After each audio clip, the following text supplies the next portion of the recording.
Welcome to First Class Fantasy. I am Theo Gremminger, and I'm joined by my co-host Billy Muzio. And today we're in for a treat. We're talking about late round sleepers, and we're joined today by Justin Herzig of Establish the Run. Some of you know Justin for his fantasy football content, but if you're out there in the best ball streets, Justin is one of, if not the best ball drafter around.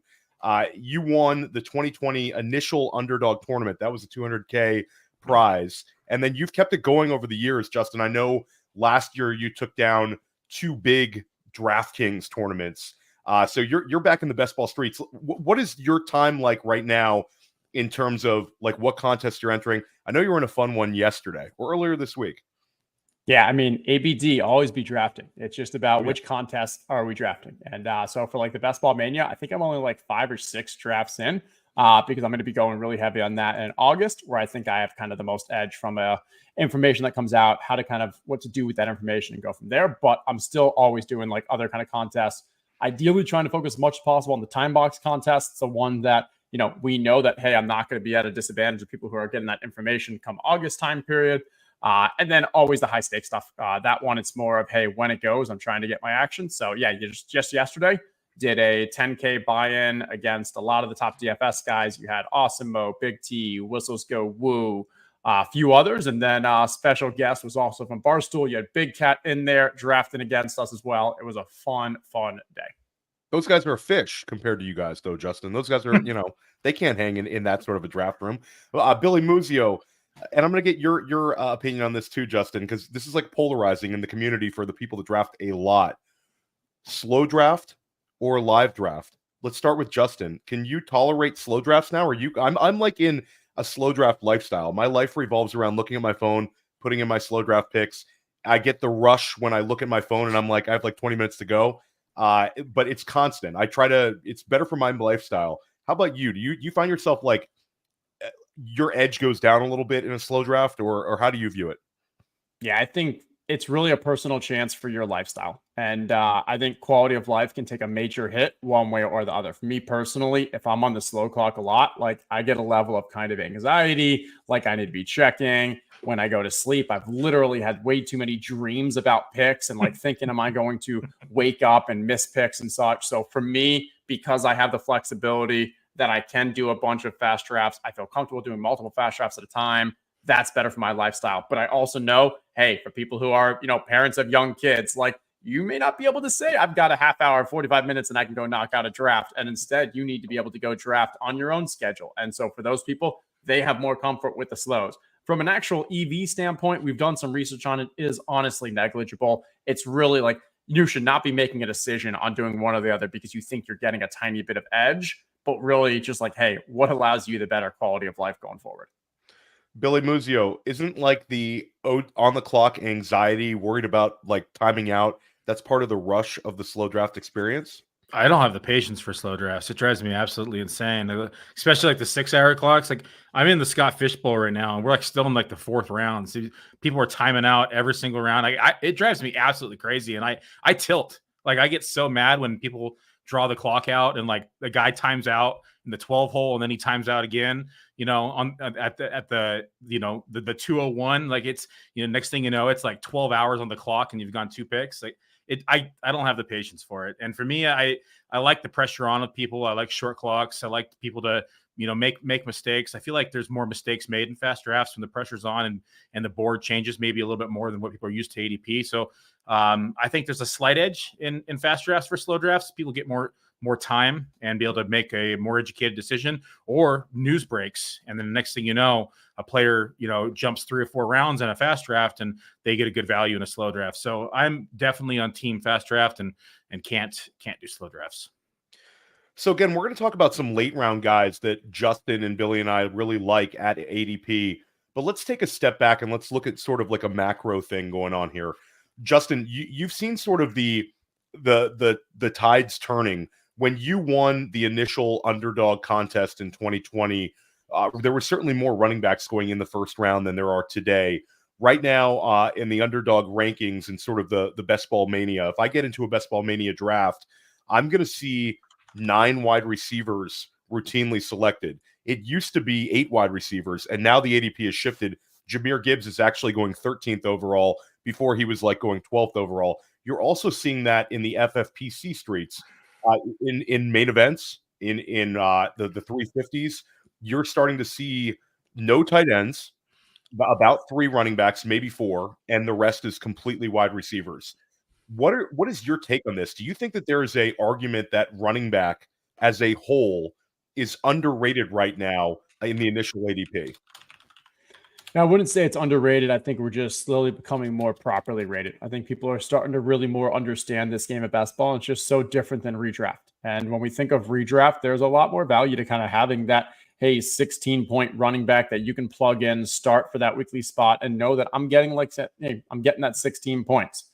In best ball, when you can have a slew of 6 running backs that all together are probably going to get you that same kind of floor, but you're not spending nearly as much, then you compare that to the draft capital when you're not taking running backs. Who can you take? Well, now we can get these elite wide receivers, elite QBs, elite tight ends who have that weekly and season long ceiling. And you're not, we're not saying like, hey, we're giving up the running back position. We're just often not spending nearly as much to get that average performance. And when we are spending really high at the running back position, you still have 3 running backs here on the first round.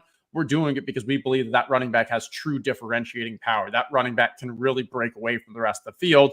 And it doesn't matter how many running backs you piece together later on in the draft. You can't match what CMC or what, hey, these elite running backs are able to produce. So I'd say we're more just kind of starting to realize that running backs are being properly valued. Billy, would you agree with Justin on that? Yeah, in best ball, I think he definitely was on point because redraft is a different story. When you're in best ball and you don't have to worry about hitting the start button, you can get output from these late round hits like Tyler Algier, who's going to have, a major game from time to time. You're going to have someone like Gibson who's going to be able to, have an RB2 week. And so there's a lot of different outputs that you get from these running back positions, especially in the pass catchers, that are going to give you another ceiling from a week to week basis that you can't rely on from every single week, but they're going to have weeks where they're going to pop off and be inside the top 20 position or even maybe top 12. So yes, fully agree. I also think it's interesting. You've seen sort of a shift. Billy and I have talked about it where you're seeing more appealing running backs sort of in the 3rd round because of this now, Justin. So it's a sort of like a balance here where you can start your draft out wide receiver, potentially get a outstanding value in like the traditional dead zone. Definitely different ways to do it. But I would agree with you. I think it's more of the best ball drafter has become better and better at like identifying what they need to do structurally. A lot of great resources for that, but it seems like sharper streets than a couple years back. Everybody who comes on First Class Fantasy, everybody comes on press coverage at pretty much any show that I'm hosting. They get asked one question, and it's, if you could know the final stats of any single player, who would it be? Justin, let's start out specifically with the veterans. Who's a player that, like, with your process, if you could know the final stats of anyone, which player would you identify?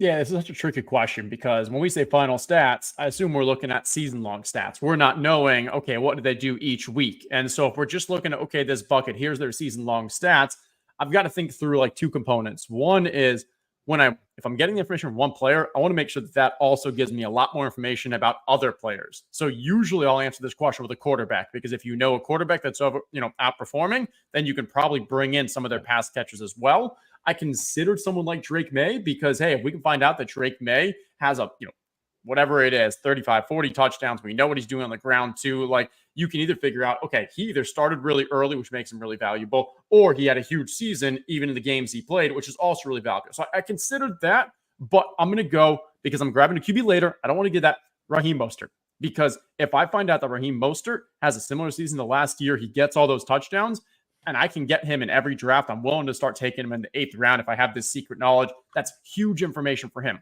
I also can know if Raheem Mostert, he has a really poor season, maybe he got hurt, he's not the goal line back, I'm taking Achane in every single draft, and now that becomes a league winner. So I think, even though I think there's value in grabbing that late QB and then knowing the pass catchers, in this scenario, if I can know that, hey, Raheem Mostert or Devon Achane, either of those can be a league winner at where they're being drafted based off Mostert's stats, that's what I'm going for. Yeah, definitely an interesting way, that pushback where you're talking about like the weekly context. Some guys certainly peak at the end, talk about like an Amon-Ra St. Brown rookie season, how he finished out the season. You can name a bunch of running backs who've hit that. Billy, anything to add sort of on the Raheem Mostert? Has he been a guy that you've been targeting? Was top 3 running back last year, obviously incredible amount of rushing touchdowns, and he stayed healthy for 2 straight seasons now in Miami, which was sort of a thing when he was playing for your Niners, he had struggled to stay on the field. It's just, we've had this debate internally here on First Class Fantasy about, Achane and Mostert and just this backfield in general while doing the projections. I mean, this is a tough backfield because, one, they all have some involvement. I mean, technically they still have Wilson on the roster as well. I'm expecting him to probably be cut, but I mean, let's just add in another head is what I'm getting to. But they went out and drafted a running back. Achane kind of showed he wasn't able to stay healthy. Mostert showed he's not able to stay healthy except for last year. When you break down the total carries and the projections, unless you start loading up the box or the points here for Achane, it's really hard to get him up to where ADP has him drafting, unless you give him some hyper efficient role, which he was last year. But with an increased workload, how efficient will that efficiency be, or how much will it stay? I should say he was averaging over 7 yards a carry, and I'm still giving him like 6 yards a carry, which is a lot in the NFL. And I still can't get him up to ADP. Like he's like running back 10 in the projections. And so it's one of those things, like to Justin's point, like, yeah, if Mostert goes down and then Achane is now a 200 carry back, which I'm not expecting, then great. He probably does finish near or at where ADP is. And it probably has the potential to being an RB1 overall if he can stay healthy and also get more involved in the passing game. But if he sees a dip in the touches and Mostert's kind of still that goal line back is still going to be involved and is eating into both the ground carries and the targets, then I see a scenario where Achane's kind of more of a high-end RB2. So it's a very tricky backfield, and there's going to be someone with a lot of upside in this backfield, and the answer might be both. And I do think that Mostert's being kind of undervalued in drafts and has a chance to outperform ADP significantly again. The utter disrespect and slander of Billy Muzio to refer to Devon Achane as a potential RB2. I mean, Billy, come on. But yeah, I think there's an argument to be said for drafting all of them. And spoiler alert, we might talk about another Miami Dolphins running back later in the show. Let's push this to a veteran, or excuse me, to a rookie. Justin, is there a rookie that you really want to know the final stats of? Okay, now I'm going to go with the quarterback. Let's go Jaden Daniels. And with Jaden Daniels, if we can understand, I mean, we know what he's going to do on the ground. Like, he's just a player that has that level of upside that can break fantasy at the quarterback position where he's being drafted around that kind of pick 100 or so. And so if we see his stats, we know it's highly likely he's starting week 1. So when we get that combination of stats, we know like, hey, that's an entire 17 game likely sample size. We can even account for maybe there was an injury snuck in there hidden as well. So like he actually outperformed. But if we see that maybe his passing game, he's actually doing really well. He threw more touchdowns, threw more passing yards than expected. Okay, now Terry, now Jahan Dotson, maybe McCaffrey. Those are also probably values. If we see that he's actually putting up an 800,000 yard season on the ground, okay, we know that we want to be drafting him. And so this is one where as a rookie, he has the ability to kind of break fantasy if he actually provides like that top kind of elite rushing QB season. And there's some values at the pass catchers that can kind of be brought up as well if we see that he's getting a lot of, passing yards. Billy, we just did our quarterback targets show. We've been dropping a number of these positional specific shows. Billy and I took a look and we identified like 8 quarterbacks that we really love at ADP. And Billy, it seems like a rule that no matter what our subject matter is on First Class Fantasy, we have to talk a little bit about Jaden Daniels because of everything Justin talked about. It's like this is the ultimate value plus talent plus situation. And, you could still draft him at like quarterback 11, quarterback 12. Maybe anything to add there, Billy, on Jaden Daniels? Yeah, it's the upside. I mean, we're talking about Lamar Jackson essentially in his rookie campaign, and except he has better weapons. And this is a kid that had 2,000 rushing yards in 2022 and 2023 combined in college, and 2,700 in his last 3 years in college. So the upside is real with the rushing floor. He's got the weapons to succeed. And I think that, I have him as like QB 10. So I have high expectations for Jaden Daniels with the rushing floor and think that he has every opportunity to surpass that even in ADP. Yeah. And if Billy's got him at QB 10, Billy is one of the best rankers, really anywhere. If he hits like 10% over your projections, Billy, then you're talking about like a top 6 season, and I'm able to draft him, at QB 12. So it's still, the ADP is elevated, but it hasn't gotten to a point where you're like, I need to pump the brakes on Jaden Daniels. So we love it. We're going to take a quick break. When we come back, we're going to hear about Justin's favorite ambiguous situations. We're going to look at crowded backfields, crowded wide receiver rooms and find out maybe a play or two that Justin thinks you can exploit in your drafts. We'll be right back. This episode is made possible by Underdog Fantasy, and Underdog Fantasy is the leader in best ball. When you go to join an Underdog Fantasy best ball draft, it fills very quickly, especially now. It's Best Ball Mania season, baby. Best Ball Mania 5. I can't believe they're at Best Ball Mania 5 already. $15 million in prizes. They're giving out $15 million with $1.5 million to first. Playing in best ball leagues makes you better. It helps train you on player value and strategy. And Underdog offers a lot more than just best ball contests. They offer pickems. My new favorite, the golf pickems, baseball pickems going on throughout the offseason. Hit the pickems, back to best ball, hit the pickems. So use promo code Underworld. Promo code Underworld gets you a 50% deposit bonus up to $250. So they've increased the maximum deposit bonus. It was $100. Now it's up to $125. When you get the Underdog app, use promo code Underworld and go draft your ass off. Welcome back to First Class Fantasy. Theo Gremminger and Billy Muzio, joined by Justin Herzig of Establish the Run.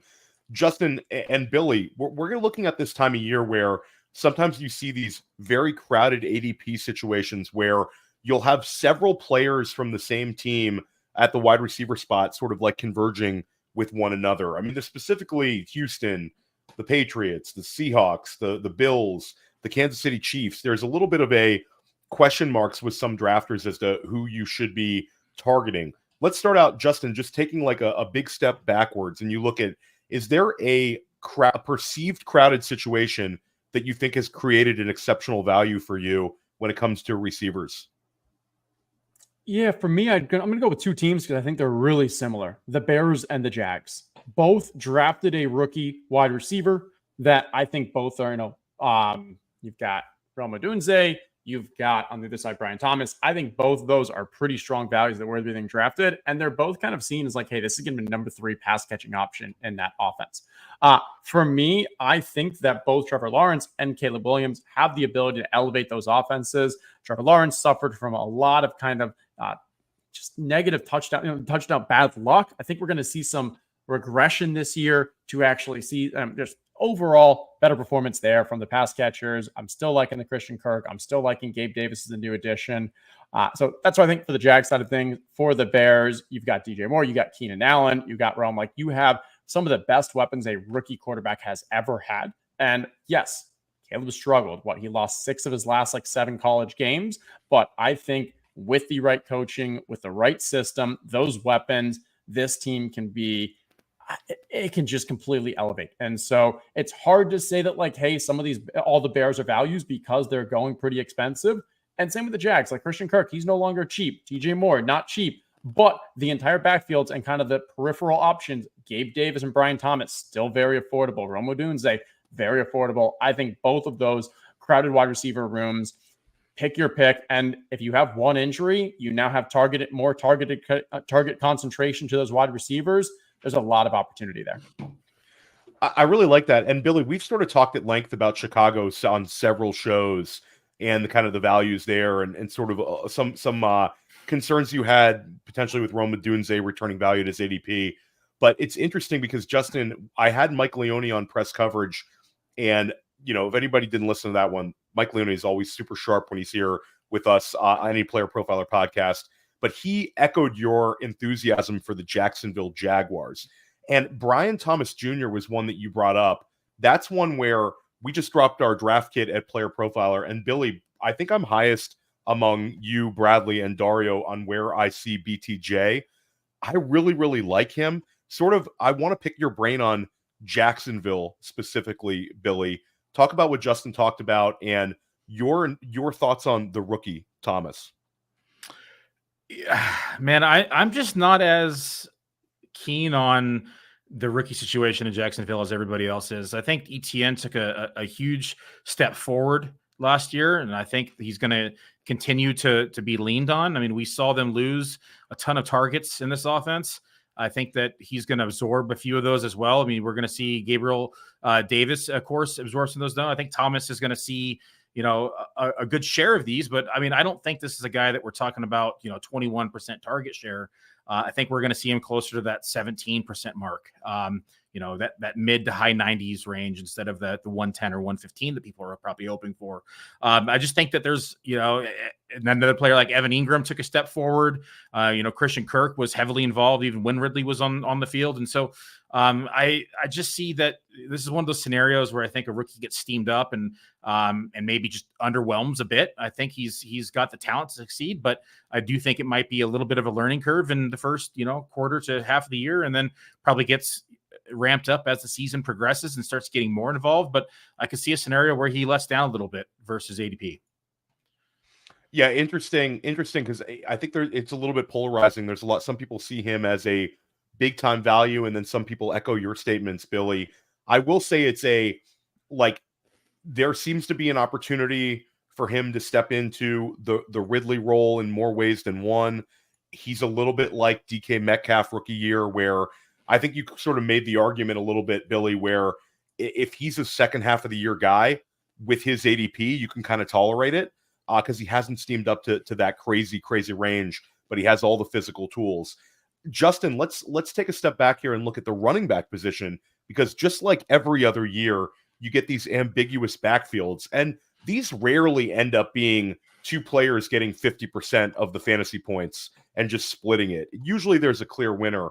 Washington, Pittsburgh, Cincinnati, Tennessee, Arizona, Cleveland, Dallas. There are a ton of teams now where the perceived RB1 and the perceived RB2 are going very close to one another within ADP. Is there a backfield that you continually find yourself looking to exploit because of this situation?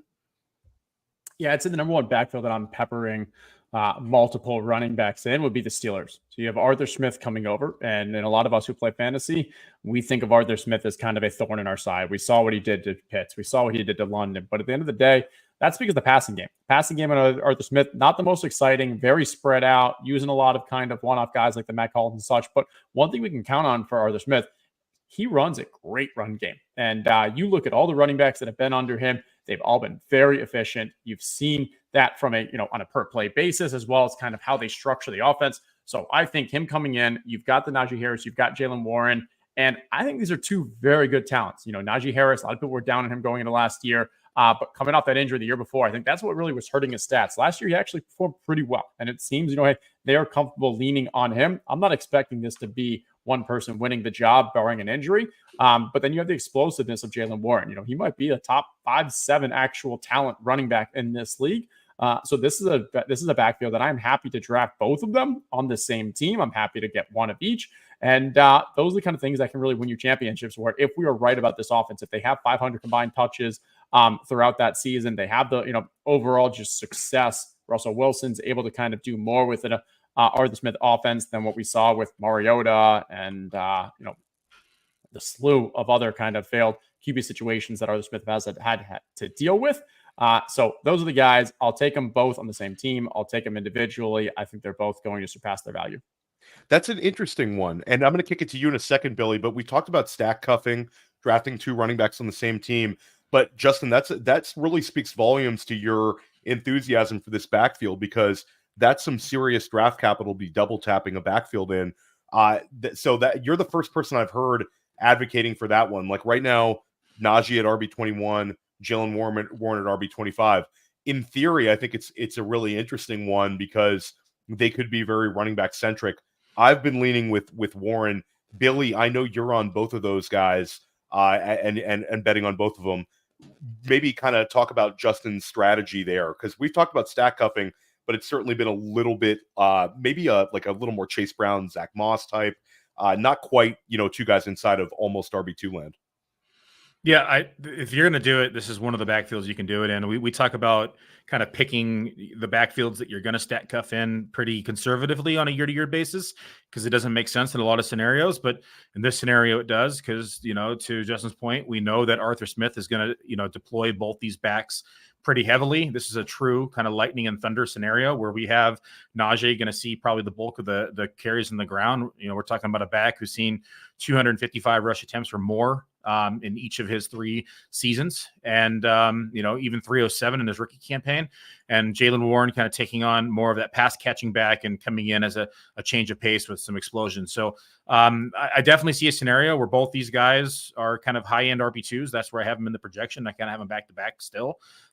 We saw Jaylen Warren last year finish out the season with 2 weeks inside the top 12 of the position, and we saw him with 4 inside the top 30 at the final stretch. So I think they're both very capable. Najee going to be that preferred goal line back, and is always going to be a chance to get a touchdown and kind of boost his overall performance as well. He was sneaky down the start as well. He had, his final 4 games, all of them inside the top 20th position. He had 2 inside the top 10 at 7-6, and 1 just outside at the 14th. So I think both these backs are deployable. I do want to see kind of more in camp what Patterson's role is, because he didn't catch as many balls last year as people expected him to do. And he was used more on the ground, which is kind of contrary to where he was used in 2022 and 2021, where he was more of that pass catching back. And so I don't know if Arthur Smith's going to go back to the pass catching side, or if he's going to use him on the ground, because if he does use him on the ground a bit, I mean, it's not a lot, but 50 carries does eat into some of the volume, which could take somebody from, high end RB2 to mid to back end RB2. And so, but if he's used more in the passing game and he sees more of that 20 to 30 targets, then that eats into Warren's touches a little bit more. And maybe it's a combination of both. But they've made it clear that Patterson's going to be involved this year as well, and he came over with Arthur Smith. So it is another variable to consider. Keep Cordero Patterson the hell away from Jaylen Warren's touches. It's gross. It's so gross. It's so gross. It would be like, everything's sort of lining up for a nice return on value for Jaylen Warren, and then you're going to see Cordero Patterson take away some long down and distance work or some. I don't even want to try to galaxy brain it. Justin, let's talk about a breakout offense, because you referenced Miami early in the show, where you'd love to know the outcomes of the running backs, and certainly that could have been an offense where the last 2 years you just draft Dolphins and you see ADP wins. Detroit was like this, but we see it also on the low end. Tampa Bay last year, certainly Seattle the year before, where multiple players can beat ADP expectations if there's a mispriced offense. What's an offense that you're looking at that could return multiple ADP winners? Yeah, this one I'm going to go with everyone's being drafted in the double-digit rounds. The first wide receiver on this team is Jalen Polk, who's going in the 12th or so round on Underdog and later on other sites, and that entire Patriots offense. And this is more of a bet on Drake May and how he can elevate this offense than anything else, because we've seen, I think Drake May is going to start a little earlier than other people do. Like, I'm thinking maybe he misses first 5 games or so. But whenever it is, you're drafting you're drafting Drake May with the expectation he's going to miss time, but you're getting him in the virtually near last round. And you probably still have either another elite quarterback or 2 other quarterbacks. So it's not really killing you in those early ones.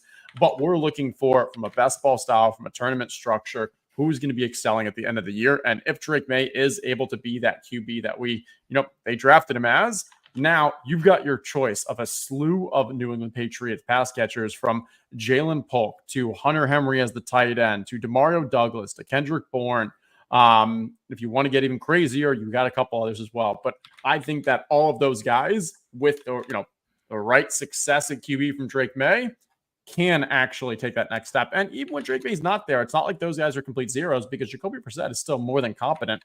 We're still expecting him to kind of be able to probably get a couple of those guys some decent games. But the real play is, come tournament time, you've got these guys that were virtually free. It's a great stack if you're looking for a kind of back stack later on in the draft, and it's all dependent upon kind of Drake May's success. Is there ever an argument to taking Jacoby Brissett and Drake May in some builds, Justin? Or is not that for me? It's not too much of a wasted pick in a draft capital standpoint. I mean, what are you really counting on? Just hopes that Jacoby Brissett's going to give you some level of points while he's gone. Hey, the same place you're drafting Jacoby Brissett a round or 2 earlier, you probably could have taken Derek Carr. You probably could have taken any of the other quarterbacks that are now not only giving you the same kind of early production as Jacoby Brissett, but come tournament time, you're still hopefully stacking Derek Carr with someone else. You're still hopefully stacking a Bo Nix or Russell Wilson, whoever it is, as that second, counterpart. Billy, ever a time to double tap quarterback? No. No, You know. no. I wanted to hear a counter argument for it, but no, just don't double tap quarterbacks, guys. Listen to Justin on that one. Just if you want to take a sort of a low end QB1, a high end, or excuse me, a low end QB2 or a high end QB3, just split it up. I think it's much better value, and you can also build a second correlation, a third correlation. Let's talk a little bit about tight end, just very quickly. Have you found yourself, Justin, attacking sort of the top 5, top 6 tight ends? We've seen the tight end position this year with the fall of Travis Kelce in multiple formats. It sort of has created a tight end 1 goes late, and then tight end 2 and tight end 3 are usually closer to tight end 1, but they're also obviously affordable. In previous seasons, we might have had to use higher draft capital to get exposure to a guy like Travis Kelce or to a Mark Andrews when he was tight end 1 or so. Now tight end 1 overall is Sam Laporta. He's going right around like 33 overall on Underdog. In FFPC, we've also seen these guys in redraft fall out of the first round. A lot of times we see Laporta going around like 14, and then multiple tight ends get drafted in that second round. So we're seeing it across multiple formats. Is this creating values for you, Justin? And is there specific early tight ends or middle, like the low end tight end 1s that you're looking to attack? Historically, I'm someone who's been preferential to drafting 3 late tight ends. The research and data has shown that it's pretty easy for a late tight end to bloom into a kind of top 6 at their position. I believe a few years back, you had 3 of the top 6, and this was when you had like Gronk and Schultz and Dawson Knox, all late picks finished in the top 3. Then a couple of years later, you again get, I think it was 2 out of the top 5 finished in the top, because the gap between these tight ends just isn't that large. This year, though, I am very preferential to kind of trying to grab one of the top 8 guys, or if I miss out there, then 2 in that kind of 9 to 12 range. And it's for a couple of reasons. One is I feel that the actual talent and the production that we're getting from the tight ends in that top 8, we haven't seen that much depth at the tight end position in a while. And you're getting it at pretty good value in those 5th, 6th, 7th round after the wide receivers that I usually like are already being taken because the wide receivers are being pushed up. So I like the tight ends that are going. I think there's good value for where they're going. I think when you're comparing who you're drafting them against, it's not really that cost prohibitive. And then the other aspect is I don't like any of the late tight end flyers that we have available. You've got like 6 or 7 teams that we're not even sure who the number 1 tight end is going to be. So I don't want to be wasting draft picks trying to guess that correctly. And then the other tight ends, they're just not that exciting. Last year we had a lot of youth at the position that came into the league either as rookies or in their second year. And those are the ones that really did elevate this year. This year, that's really just not available. Maybe you can make an argument that, Musgrave could be the guy in his sophomore season that elevates, but Tucker Kraft is still there. Maybe, Chig with the new, sophomore year for Will Levis and the new, but like all of these, I think they're stretches. They don't have the level of upside from a team dynamic, from a player profile that I saw in previous years. So for me this year, I'm trying to grab at least one of those top 8.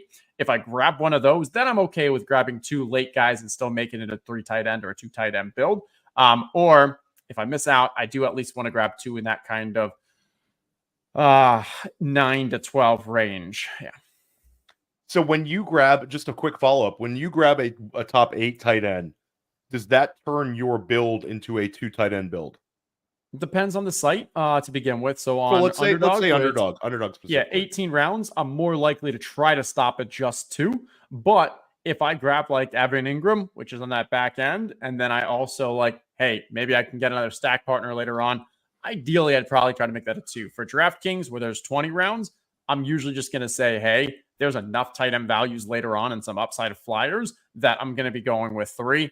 When we're doing Underdog and you only have 18 spots, each spot is really valuable. So wasting a pick on that third QB that's on the same team like we talked about, or a third tight end that you're getting into the flyer range when you're already invested in the Evan Ingram, the Kittle, the other elite guy, I'd rather say, you know what, I'm only going 2 tight ends. Yeah, I might have some bleh weeks where maybe if I grabbed a third, I could kind of get an extra 3-4 points in that week. But that's okay because the tight end position in general doesn't score that many points compared to the rest of your lineup. And I'd rather use that other spot to try to find the Puka, the Kyron, the breakout guy late.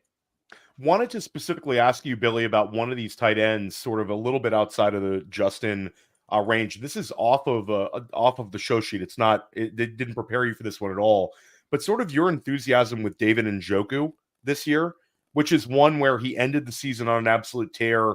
He's sort of hovering right around the low end tight end 1, high end tight end 2 line, tight end 11 right now.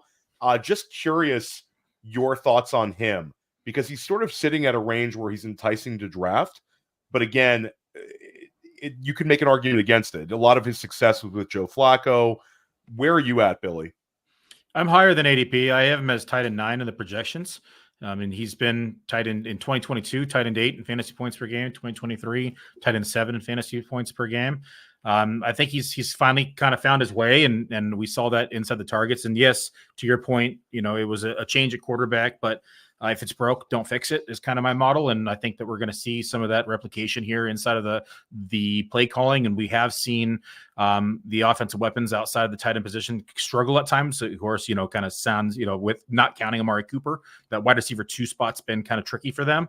And I know they got Judy, now. And so there's some change there, but you have to consider now kind of the alternate side of the coin is that there's no Nick Chubb here for however many games. And so we're going to see probably a heavier pass attack in the beginning of the season where it's going to be, and then they'll probably start balancing out later on once we do get Chubb back. So I could see a scenario where this is a little bit more pass heavy than they have been in the past, where kind of all those concerns are almost kind of washed with the increased volume. So I do like Njoku from a projection standpoint and higher than ADP. So I'd say, yeah, I'm definitely in on him this year. Back to you, Justin. Let's go with a not on the show sheet. Quickly put you on the clock. David Njoku or Brock Bowers? They're right side by side with one another. Can make a bull case for both. Which way are you going? Yeah, I think my downside or reason why I'm not getting much David Njoku is just you've got to look at the 2v2s and who else is available around that. So, for example, Evan Ingram, he only goes like a round and a half before David Njoku. And I think they have kind of similar upside scenarios, but the median case is just far higher in my mind for Ingram, where, yes, Njoku could have the great year, but you do have the risk of Deshaun Watson with the new system, with Jerry Jeudy. That's just a little too much for me to touch. When I look at the Brock Bowers, I just think the upside case for Brock Bowers just far surpasses what we have for David Njoku, and the risk probably isn't that much different. I think, he's more of a risky asset because they have Michael Mayer already there. We know that they want to have run blocking tight ends first, but you don't see tight ends being drafted that early. Tight ends with that level of production and profile out of college that aren't going to give you just that ridiculous weekly upside. So I'm going Bowers over Njoku purely from an upside element, especially when we're talking large field best ball tournaments. Love Bowers. Love them. Let's before we get to our sleepers and our late round preferred sleepers, late round preferred targets, however you want to phrase it, Justin, I want to know which players you are not drafting. Give us an early round guy or several if you want that you do not like at ADP and has been a guy that you just haven't been clicking.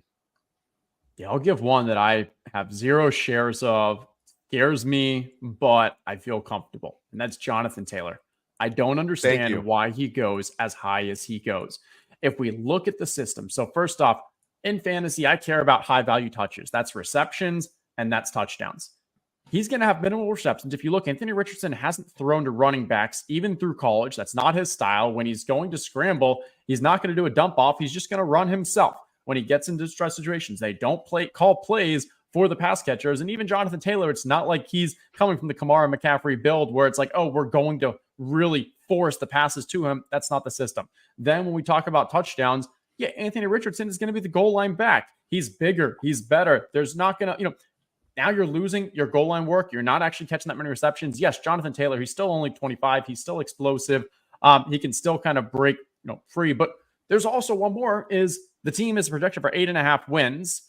Maybe Anthony Richardson actually isn't that great. Like fantasy aspect, I think he's absolute stud. Like even in bad games, he can still have some great fantasy performances. But like we're not that far removed from college where he was struggling to really hit the side of a barn. Like maybe he still needs a bit more time to mature. And there's some risk that this team isn't actually that great. I think if this team ends up winning 11, 12 games, Jonathan Taylor is going to be a big miss for me. But if they actually are somewhere around that 8-win total or even worse, like There's so many other wide receivers that are more important to be drafted for me, or I'd rather reach on Achane.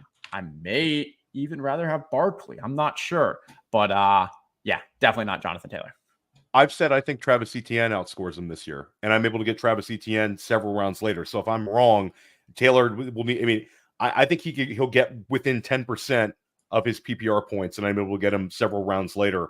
Billy, I really wanted you to play the clapping sound effect when Justin said he wants to go with Devon Achane over Jonathan Taylor, but you really missed that one. Anything to share on Taylor? I know you're taking a bull approach. Me and you have argued about this before.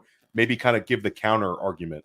No, I don't think there's a big counter argument here. I think the only counter argument is that it's the RPO system and it's going to create yardage for him. I think that's the only argument we have here. We saw what Moss did in this offense, and I don't think Moss is special at all. That being said, I have the same concerns. And when we look at the projections, I have him in the, Joe Mixon, Rashad White, Isaiah Pacheco range, all within separated by like 3 to 5 fantasy points. So that's like its own tier behind the Achane and the Barkley tier. And so I do think that, Justin's spot on here. There's a chance that, again, these are projections, and that the RPO system could be a little bit more beneficial for him, and maybe he scores a couple more touchdowns and we're wrong, and then it does prop him up into this ADP area. But I think that when you look at like an out standpoint from poker, I think he's got less outs than people are imagining, and I do think that I think that he's going to have to overcome the obstacles in order to even just pay out at ADP, and his ceiling is kind of being drafted, or he's being drafted at the ceiling currently. So we're going to close the show out here with our late round sleepers. These are players we think you can target, and we're going to give some best ball context and also some redraft context whenever possible. We're going to start out with you, Justin. You're the guest here, and you put Deshaun Watson. Yeah, so specifically from a best ball angle, from a redraft, unless it's a 2QB league, you're not really thinking about it, but from best ball, I think he's one of the most mispriced players in best ball right now. His ADP on Underdog is 161. We're expecting the Browns to have a very high play volume. They were 5th in neutral pace last season. They were 1st in play volume, and they actually play faster with Deshaun Watson as their QB. So now we've got a ton of plays. He's being drafted as the QB 21. Last year in his 5 full games, he finished QB 5, QB 7, QB 10, QB 14, and QB 27. And he was hurt. He was pretty much hurt during all those games. He played really bad. Like, we all saw that he wasn't a good quarterback, and he still, despite being hurt, despite playing poorly, had 3 top 10 QB games. I don't believe, so it really comes down to, do you believe there's this benching risk for him, and that if he plays so poorly that they're not going to have him out there? And I don't believe that's the case with the contract that he's under. I think he is their guy for at least this entire season. So as long as he doesn't get hurt and the shoulder isn't a lingering issue, I think he's a lock to outperform his ADP with upside scenarios for smashing it on a weekly or season-long basis. And he's also one where people just don't always love clicking that button on Deshaun Watson because they've gotten burned in several years. Billy, I know he's one that you would have had on the sheet as well. Anything to add on Deshaun? Yeah, he's one of my most owned quarterbacks right now through best ball. People are underestimating the rushing floor that he has, and Justin touched base on the pace of play, which is a big contributing factor to it. But when he has the rushing floor that he has on a week-to-week basis, still has the ability to sling the ball. They've added weapons. Again, but talk to the point of not having Chubb to begin the season with. We're probably going to expect a higher pace of play in the passing game. He's been someone that I've targeted regularly and frequently, and I agree with Justin. He's very mispriced. I think he should be a tier above where he's gone, if not maybe a tier and a half. Yeah, in redraft context, I've actually drafted him on 1 or 2 FFPC redraft teams because I get him in like the 18th, 19th round. And I think he could sneak up to like QB 12 type level. And people just don't want to draft him at all right now. Billy, let's kick it to you. Your first player you listed was Wan'Dale Robinson. Yeah, I'm going to shift gears and just keep the quarterback on discussion here, since we just started with here. I'm going to go with Russell Wilson, another guy I think is mispriced, and I know he's had he had a really bad season last year. Still finished this quarterback 12 in fantasy points per game. But the thing I wanted to touch base on is just pace of play last year for him was bottom half of the league. It was quarterback 26 in pace of play.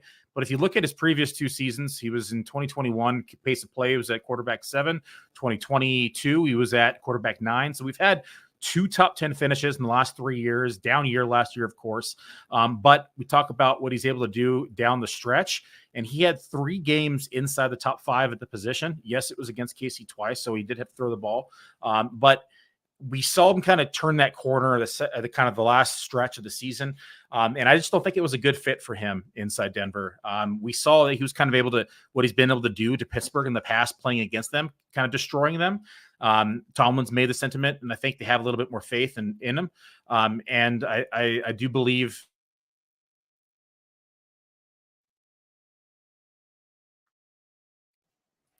The other part I want to talk about is down the stretch. I mean, he had 4 finishes inside the top 5 of the position. Yes, we get Kansas City twice.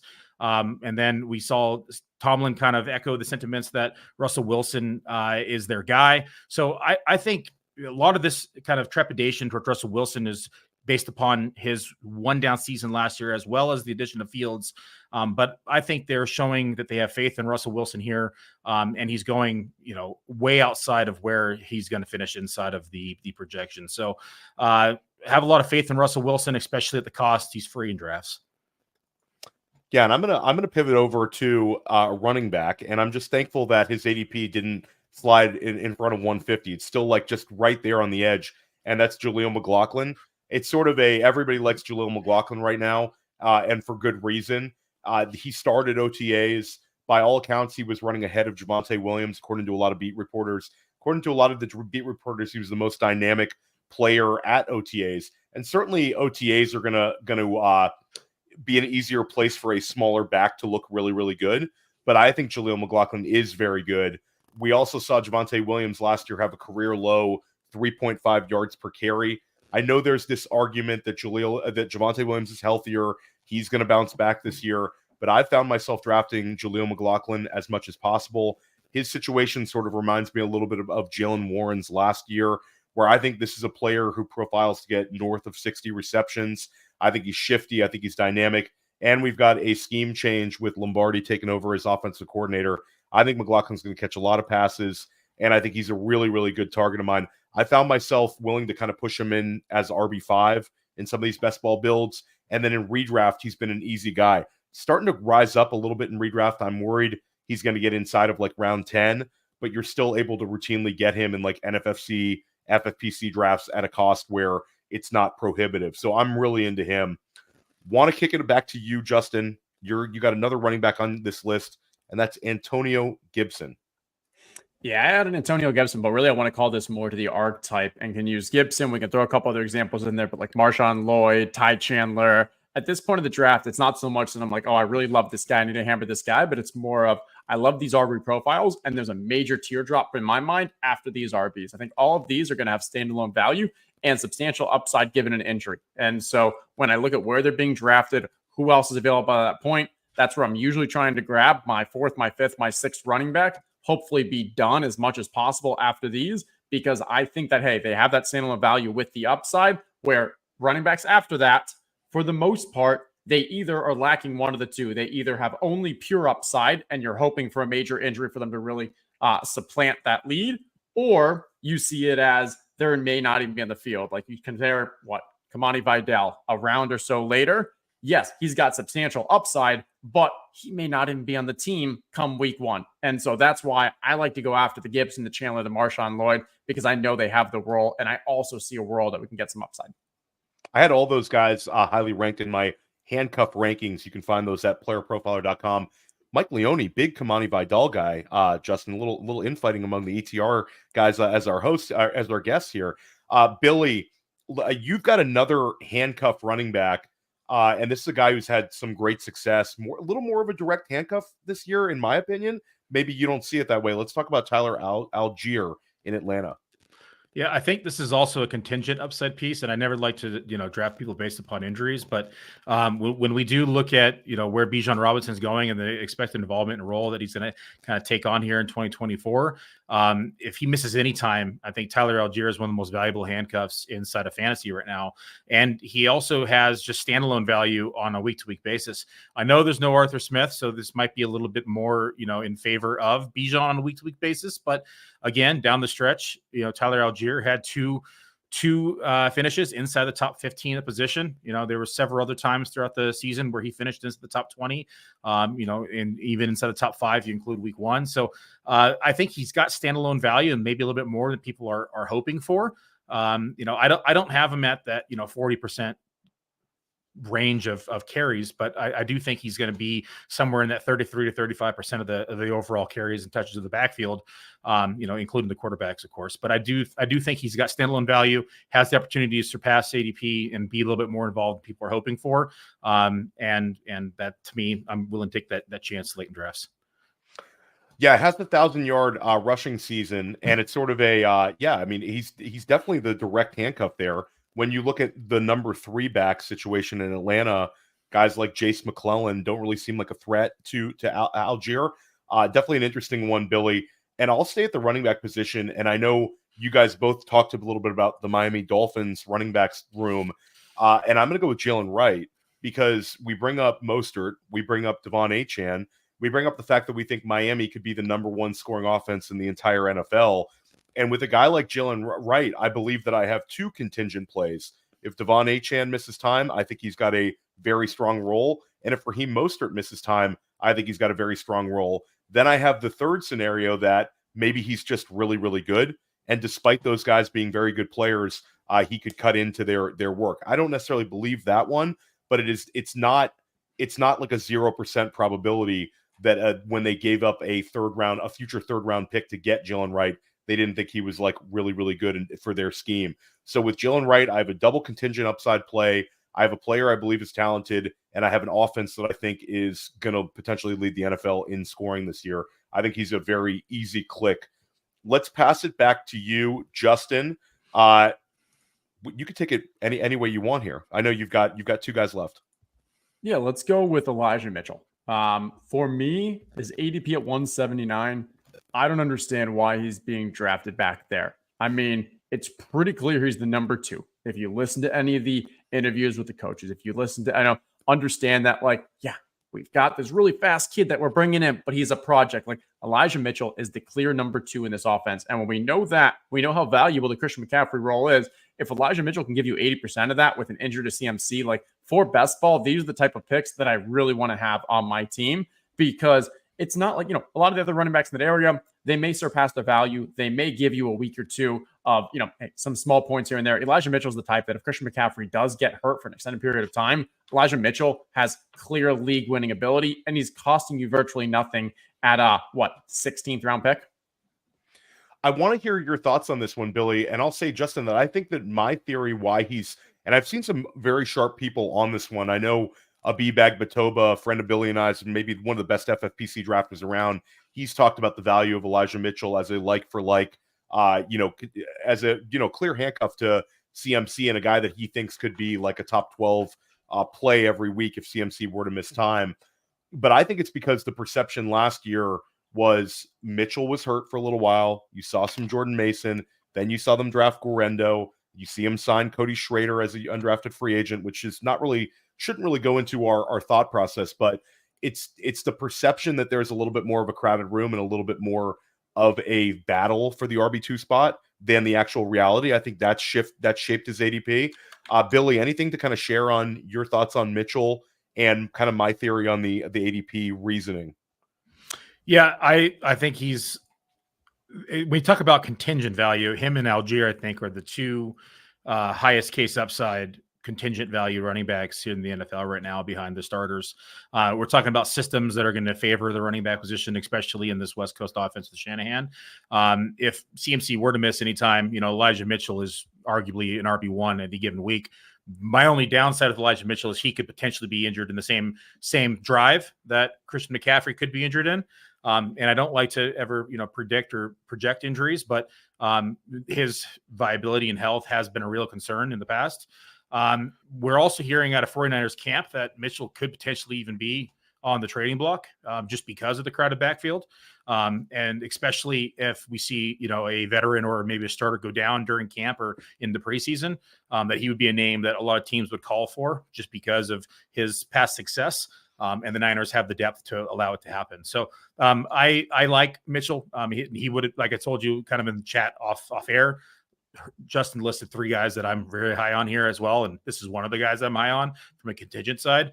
And I think he has got some standalone value because I do think that their Niners are going to not limit Christian McCaffrey, but maybe ease him back or tamper him back slightly to keep him healthy throughout the season because they're going to make another push for the Super Bowl, and they're going to need him healthy down the stretch. So I could see Mitchell having a little bit larger of a role than people are expecting as well if he does stay. And I'll give a shout out to the Coach Speak Index, who specifically cut a clip of Kyle Shanahan when he was asked by one of the press what it would take for Jordan Mason to kind of get back in the mix. And Shanahan specifically says he's our number 3. It would take an injury to one of the 2 guys ahead of him. It's very clear that CMC is 1, Elijah Mitchell is 2, and that's just how that room works. And so if there's any question about, like, is Mitchell the number 2, I can assure you, like, all the Shanahan, all the talk, when you know, there's no concern of that he's not the current number 2 barring injury. Shout out to Greg Branos of the Coach Speak Index, who was a guest of Billy and I's a few weeks ago, right here on First Class Fantasy. We bring him in, Justin. We bring him in. But yeah, I think it's interesting because, you know, that's obviously a Shanahan guy. You're talking about the same draft class with Sermon, where Mitchell ends up, you know, winning that job. It ends up being the waiver wire ad of the year, arguably. So I do agree with you with the Shanahan, you know, preference to Mitchell when healthy. Billy, we want to pass it to you though. I tried earlier getting you to talk about Wandell. Now I want you to actually talk about Wandell. This one just breaks down to a pure mathematical standpoint. There's a lot of available targets in this offense, and particularly in the slot. This team has about 200 total targets that are available up for grabs. Wandale last year ran 67% of the slot. It was, you know, wide receiver 11 with percentage wise. You know, Darren Waller is now out of town. That opens up another 74 targets. And we saw Waller, who ran, 38% out of the slot. I think just the Giants overall in general kind of are lacking offensive weapons. We saw Saquon Barkley depart, who is a big part of the passing game underneath as well. So there's a lot of targets in that underneath and short range vicinity that are up for grabs. We know Neighbors is going to take on a bulk of the downfield and kind of dominate down the field, but they're going to need someone to step up short and underneath. And I think that's Wandale Robinson. And I think that in order to get this offense moving, they're going to need that role to be very viable in this offense. Yeah, there's been a lot of positive reports about Wandale out of New York Giants media about how he's back to feeling very quick, feeling very healthy. 60 catches last year, 2nd-round pick a few years back. And he's the kind of guy you want to root for. I'm going to talk about a sort of a deeper sleeper wide receiver, and that's Jalen McMillan. And he's one that I found myself drafting sort of towards the end game on underdog drafts. I've also drafted him in a number of dynasty leagues. I think he's good at football. This is a player who in 2022 outproduced Jalen Polk and was actually pretty close to Rome Odunze in all categories. Actually had more receptions than Rome Odunze at Washington. Last year struggled with some injuries, but I think he's a talented player. The Tampa Bay Buccaneers drafted him on day 2. They drafted him in the 3rd round. And I just look at it, wide receiver is not a spot where we usually talk about contingent plays. Usually when Billy and I talk about contingent value for wide receivers or tight ends, it's like one tight end and 2 wide receivers. One gets a boost if they all go down, like think about Philadelphia. But with McMillan, there's actually 2, I believe it's the oldest starting wide receivers in the NFL right now is Chris Godwin and Mike Evans. Collectively, you have a 28-year-old with a 30-year-old on the same team. If one of those guys goes down, I could see Jalen McMillan being like one of the bigger waiver wire additions this year. I think he would be a very, very solid player if either one of those guys missed time. And I think from a best ball perspective, he's going to be helpful.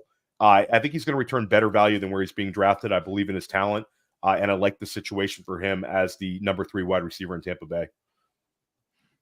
Let's kick it back to Justin for your last player, Justin.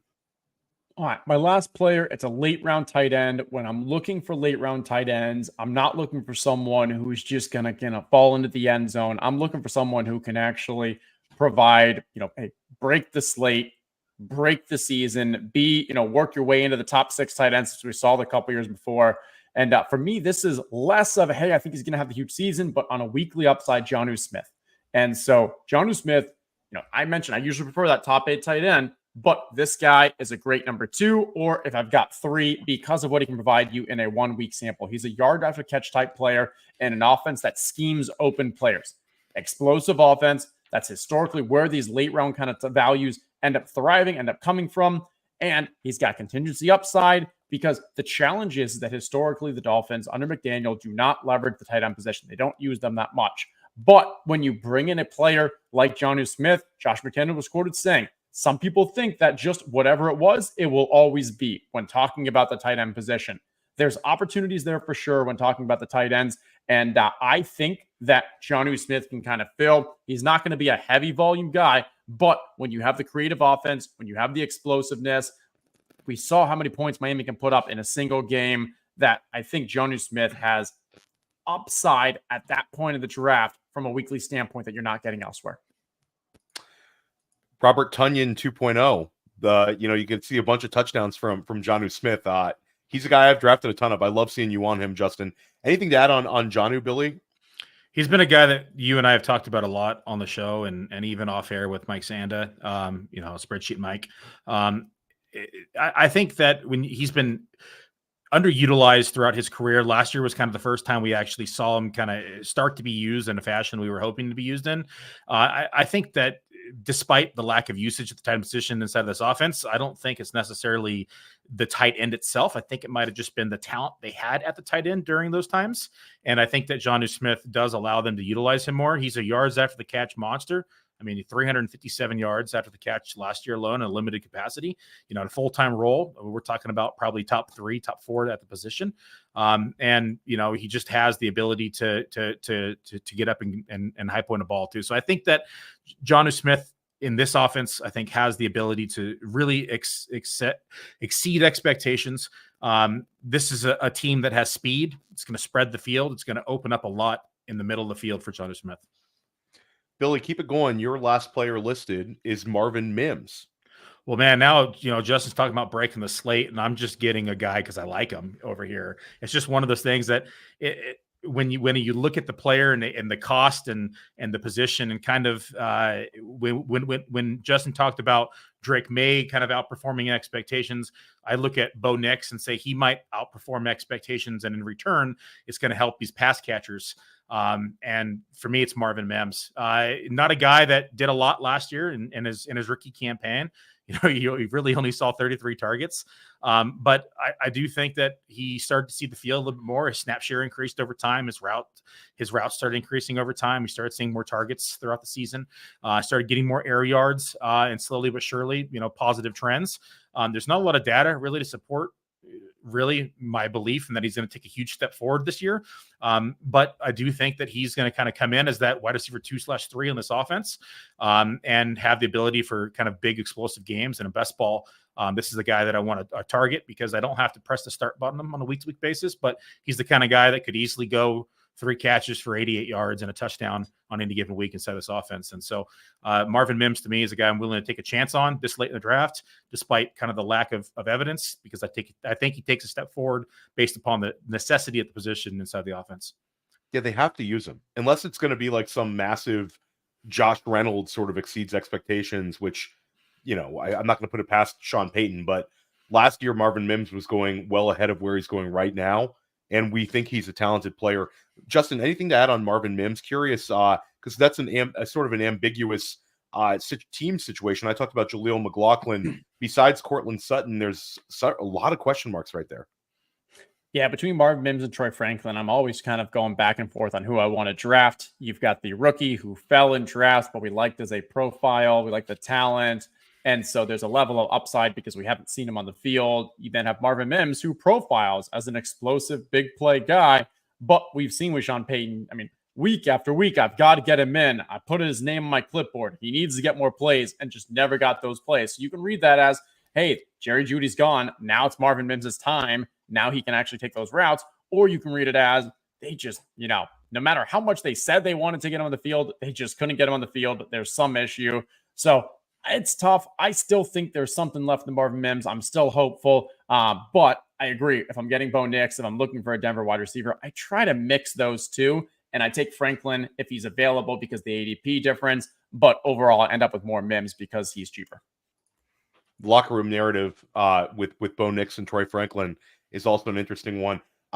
For me, one thing that resonates is Justin, I've heard you make this point before about how sometimes people get into these best ball drafts and they sort of throw away. They go with a real lottery ticket, 18th rounder, 17th rounder, 16th rounder. But these in the 18 round setting, getting usable weeks out of your late round guys, is a really kind of a necessity if you're going to do well in best ball. And one guy that I think is really properly priced to return value is Demario Douglas. You talked about the New England wide receiver situation where there's a lot of question marks with like which rookie is going to hit. But I think when it comes to Demario Douglas, he sort of settles into his own role no matter what Javon Baker and Jalen Polk do. I think Douglas is the slot receiver there. He's a guy that had 5 wide receiver 3 or better weeks last year. He's experienced, and I think that the Patriots are going to use him even more than they did last year. So I like Douglas. I think he's a very, very good value at cost. And that does it, guys. We hit 12 of them. Justin, this was a lot of fun. Let everybody know once again where they can find you and find your work. I appreciate it. You can find me on Twitter at Justin Herzig, where I'm also always posting things about best ball strategy, tidbits, player takes. So feel free, give me a follow there. And then all my work is at Establish the Run. We've got a new best ball package. If you are a best ball grinder, no other reason than to no reason not to be joining ETR amongst all these other great sites out there. And Billy, we're going to be coming back to First Class Fantasy. We're going to be covering wide receiver. We're going to be covering tight end. We're going to be having more guests like Justin on. What else do you have going on right now, Billy? Heading to FSGA this weekend. I'm going to be over in Boston, talking about player profiler and fast draft at the conference. And so excited to continue to spread the word here on what we've been developing and building. And of course, launch is probably at the end of the month. So been pretty busy there, working on all that and the licensing, of course. And so tons of work on the backside, lots of paperwork, lots of paperwork, but busy. No, for sure. And check out our draft kit. Our draft kit dropped yesterday. We put a lot of work into it. It's over on the site right now. You can use the code Theo, get yourself a nice discount. Don't use that code Billy. Highly encourage you to use the code Theo. And make sure you tune into press coverage. I'm dropping 2 of them later this week. I've got 32 beat writers coming on. We're going to talk a little bit about training camp. And I've got Sean Siegel of RotoViz. We're going to talk about the zero RB strategy. Stick with us here at First Class Fantasy. We've got you covered for the rest of the summer. Want to help you crush your leagues this season.